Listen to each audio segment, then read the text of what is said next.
going on, YouTube? This is Mr. Bennett coming at you with the OSCP review as promised.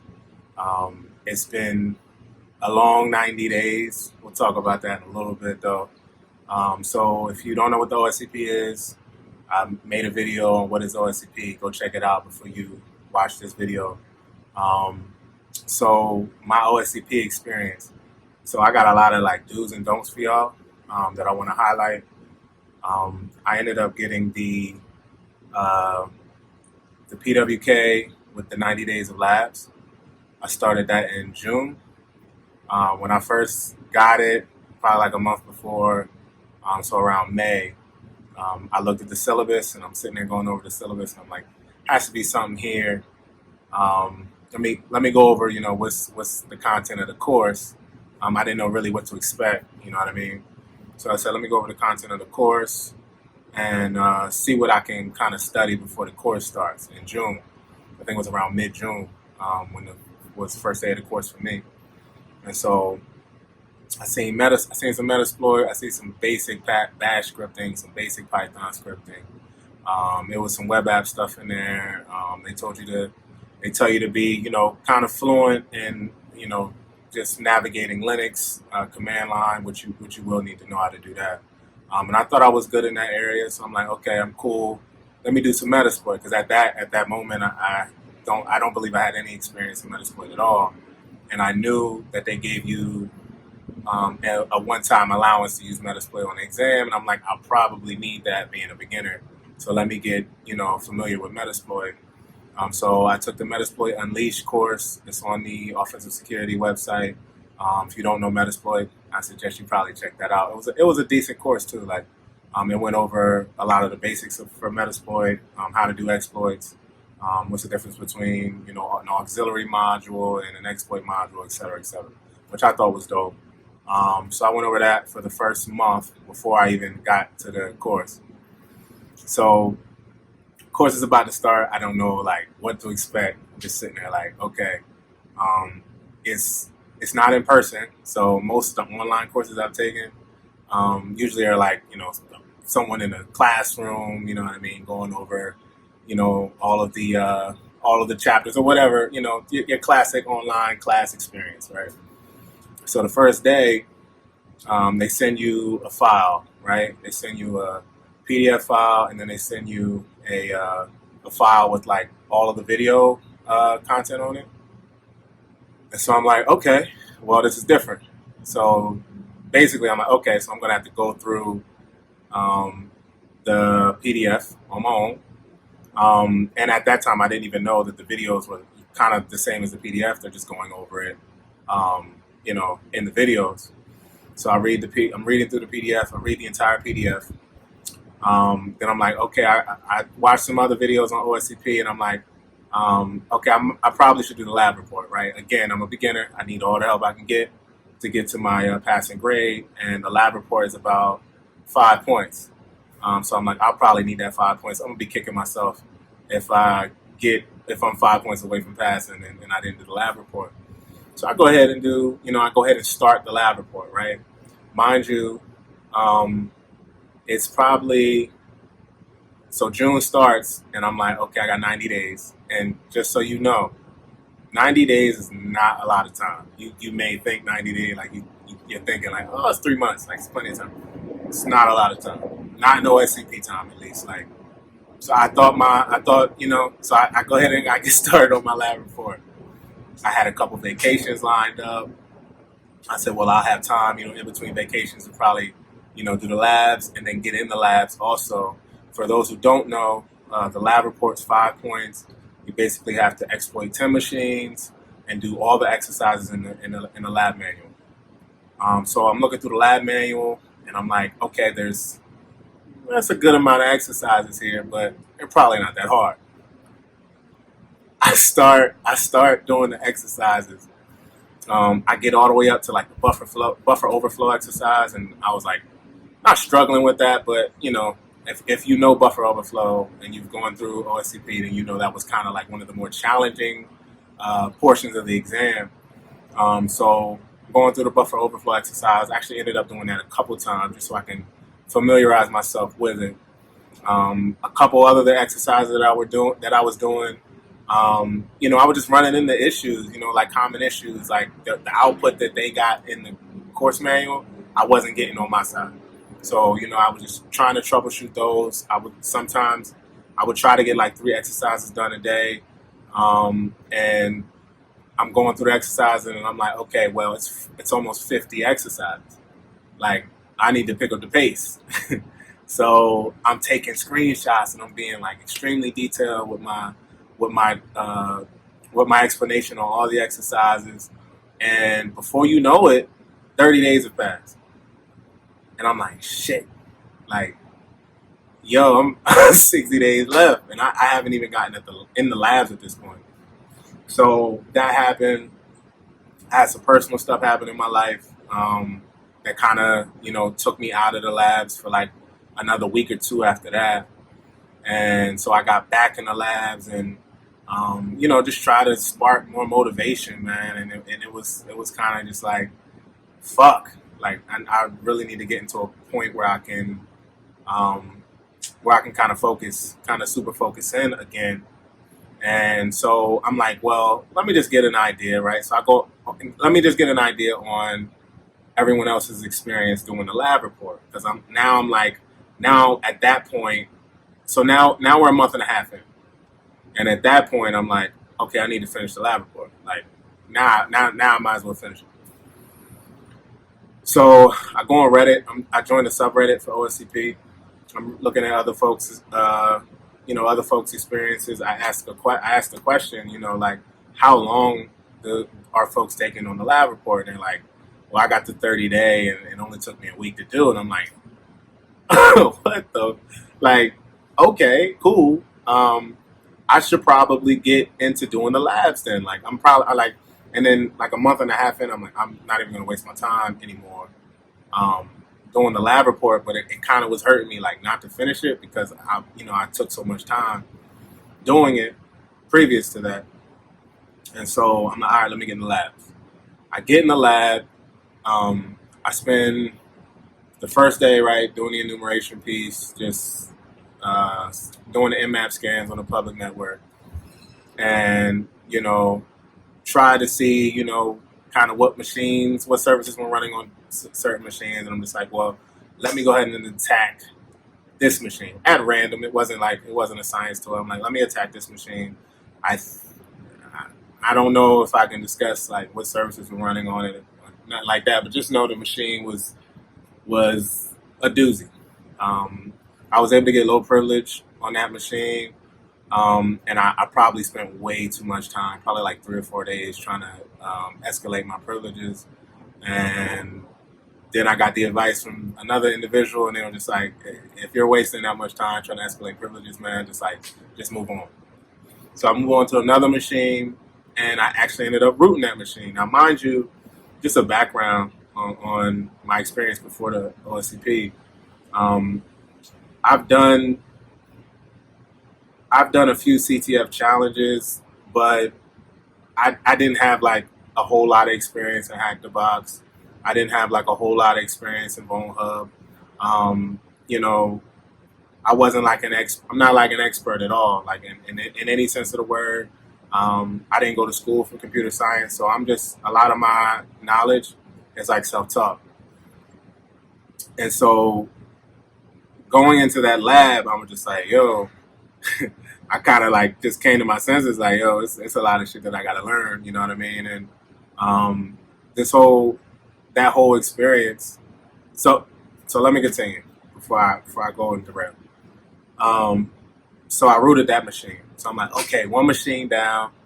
I got some advice to use Cherry Tree when doing note taking. So I got my notes in Cherry Tree. I got one machine down. I'm feeling good. I said, all I gotta do is knock out 9 more. Now at this point, it's probably like 25 days left, and I'm like, there's no way. There's no way I'm probably gonna be able to take the OSCP like right after the labs. I'm gonna have to get more lab time. And so I was sitting there thinking, and I'm like, um, okay, well, I've kind of spent 90 days, just trying to identify like where my strengths are, where my weaknesses are, and just come to grips with like, okay, I got a lot to learn. It's a little gap here that is probably a little too far, and I should probably take my time trying to absorb all the information that I can, and then the next time I get in these labs, I can make the most out of the time. So, like I said, at this point, my thoughts are like, okay, I got 21 days left. I'm going to end up getting more lab time. There's no way I'm probably going to be able to even do the exam. And folks were telling me like, just go ahead and take the exam. I get it, right? Because I already have the free voucher for the exam. So to some folks, it's like probably makes sense to get the experience. Go ahead and just take the exam. But to be honest, I just wasn't comfortable taking it. At that, at the point that I was, or at the shit for now, I'm not comfortable taking it now, for that matter. I just had to develop a plan at that point. I think, like I said, it was 21 days left. I had a family member going to hospital, so that kind of derailed me again. You know what I mean? So that was a little bit of a struggle. I'm planning my wedding, so it's a whole lot, like a whole lot. And I said, well, let me give myself a better shot at this. Let me step back, kind of refocus and replan on what I need to do.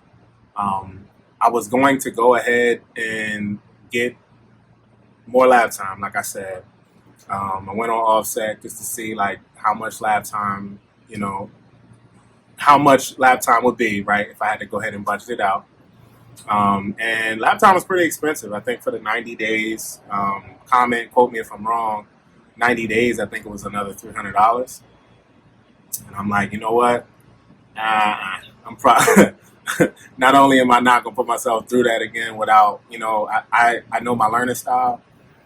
So I'm like, well, let me go ahead and do something that I can kind of like sit, focus on. You know what I mean? Like sit, focus on, and take my time in my learning process, so that when I go ahead and hit the labs, I can make the most out of my time. I'm like, well, let me go ahead and just try to knock out some hack the box machines, some bone hub machines first. Let me get some of those under my belt. Let me write some write ups. You know what I mean? Just so I can just kind of feel comfortable. I think one of the issues I kind of ran into is, again, like I said, I don't have the sysadmin background. I don't have the network engineer background. Any of that background. And I've only, I've been a cyber analyst for probably about a year and a half now, so not too long. So a lot of this shit to me is like brand new. Not brand new, but you get what I'm saying. So I want to be able to build a foundation. I also noticed in the labs, just because, like I said, I don't really have that background, is one of the issues that I had was just trying to understand what wasn't normal in certain environments. So I think like kind of identifying misconfigurations, like to identify a misconfiguration, right, you have to know the baseline, right? You have to know what usually exists on your standard hardened machine, right? Just to know like, okay, there's a hole there. Here's a vulnerability. And that's kind of where I kind of like one of my weak spots, right? I was enumerating machines and just finding an area that I could exploit was difficult, because I didn't really. It was hard for me to identify like what the norm was, you know what I mean, or where a misconfiguration was. As far as like finding exploits, understanding like what the exploit is doing, and how to kind of transform or alter the exploit for you, like for what you intend for it to do, right? That was kind of a challenge that I was running into, a whole lot. I had to do a lot of research when I was going through the course, because I was running into like certain tools that I never heard of before. So it was kind of the process of like, okay, do some reading, do some labs, and then I would run into like 5 or 6 tools I never heard of before, and I'd have to like go back and then research the tool, see how it's used, like check like what syntax to use and all of that. And it was kind of like almost like it was like trying to go straight and then become a derail. Like, okay, I have to understand this and then go back before I can go ahead and move forward again. And that was also a challenge. So there was plenty of challenges. I think my advice before I go on to say like what my next plan is, my advice to folks starting would just take full advantage before you start the course. Do some hack the box machines, have a methodology. So the OSCP, one of the purposes is to kind of put you in the mindset of a penetration tester, kind of put you in the mindset of developing your strategy when exploiting machines or exploiting victims. And like, that's the whole purpose, right? That's one of the whole purposes. And I didn't have that, right, obviously, going into it. And as I kind of was in the labs and started kind of getting used to like doing some of the labs, getting used to sitting in the lab environment, I started to develop, that methodology, but not at all where it's like I got several tools that I use, and I got my kind of tool set that I'm comfortable with going with, and all of that. So I think it's a lot of work that I got to do, that I understand. I'm happy that I kind of identified that now, so that I can, know where to move forward, know where my weak spots are. So that's my advice to you, whoever's starting it now. Just like self-awareness is crazy important during this process. It's not a time to be overconfident in areas that you know you need work on. It's a time to be humble. It's a time to kind of just step back and be like, okay, well, I can work on this and I can work on that. Let me develop a plan. Let me study. Let me strengthen those areas, and then let's move forward. Which is kind of my strategy moving forward. So I'm going to go ahead and get a Hack the Box VIP membership. I'm going to sign up for. I've already signed up for Pen Tester Lab. I have a membership there, thanks to an amazing person on Twitter who was just giving them out at the time. So I'm going to head and do that. I'm going to probably sign up for Pen Tester Academy too. See if I can, see if I can sharpen my knives there, man. I think moving forward, that's my goal, just to go ahead and hit it hard. Like I said, I plan on starting the labs again sometime next year. But before then, I kind of got to get a little, I kind of got to develop some confidence and go into like, okay, I'm good at this. Like everybody who I've spoken to or discussed the OSCP with kind of had their niche. Like, I'm good at this particular thing, or I know how to use this particular tool well. And that's kind of what I'm going into it with. Me, when I went into this process, it kind of was like, I'm new to everything. I'm trying to learn everything. And I don't really, you know what I mean? Like my strength at this point is just my work ethic. And so, and that's it's a good strength to have, but it's also, it's also good to know a few things before going into it. But anyway, I'm not beating myself up about it. I'm not upset at all. I'm super excited because I know it's a lot of shit that I gotta learn. It's a lot of things that I gotta kind of sharpen up on and figure out before going into it again. I can't wait to record the video about me passing this thing, because I'm gonna pass it. It's just a matter of time. But to you folks who are going after the OSCP or plan on doing the OSCP in the upcoming months, years, whatever, just know, look at this video. Look at this video. Remember what I'm saying in this video. I wish I did a video about before OSCP, kind of how I was thinking. But this will be the very first of the series for OSCP. I plan on doing some videos about some of the write-ups that I do in Hack the Box. Probably just some basic pen testing tips and some shit like that. We'll figure it out. But appreciate you watching. Like I said, I'm Mr. Bennett. Thank you. I'll see you guys again. One for box Chevy to a box Benz. One for box Chevy to a